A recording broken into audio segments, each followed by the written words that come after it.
Hello বন্ধুরা, সবাই কেমন আছো? আশা করি সবাই খুব খুব খুব ভালো আছো। আমিও ভালো আছি। এই দেখতে পাচ্ছ মকা মাছ। তো মকা মাছ এই দেখো ভেজে নিচ্ছি।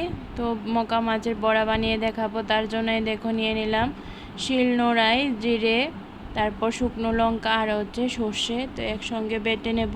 মাছের মধ্যে কিছু মাছের ডিমও দিয়ে দিলাম। এবার দিয়ে দেবো কাঁচা লঙ্কা আর রসুন কুচি, দিয়ে দেব পেঁয়াজ কুচি আর বেটে রাখা সর্ষে, জিরে, ধনে আর মরিচ। তারপর দিয়ে দেব নুন হলুদ দিয়ে একসঙ্গে মিশিয়ে নেব।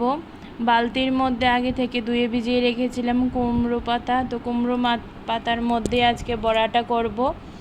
এই দেখো পাতাটা উল্টিয়ে নিলাম। তারপরে এখন কিছু মাছের মিশ্রণ দিয়ে দেব, দিয়ে ভালো করে মুড়িয়ে নেব।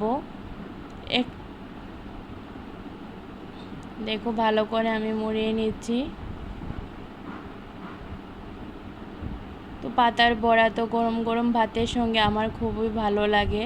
আশা করি তোমাদেরও এভাবে বানিয়ে খেলে খুব ভালো লাগবে। দেখো সবগুলি বড়া বানানো হয়ে গেছে। এবার কড়ার মধ্যে দেখো তেল গরম করে একে একে দিয়ে দিব। এই দেখো এক পিঠ আমার হয়ে গেছে, এবার উল্টে দেব। কি সুন্দর ফুলে ফুলে উঠেছে। তো লাল লাল করে ভেজে নেব। এই দেখো আমার বড়া ভাজা কমপ্লিট হয়ে গেছে, দেখে জিভে জল আসছে। এই দেব, এখন নামিয়ে নেব। এই দেখো বড়ার ফাইনাল লুক। তো আশা করি তোমাদের খুবই ভালো লেগেছে। তো আজকের মতো এখানে শেষ করছি।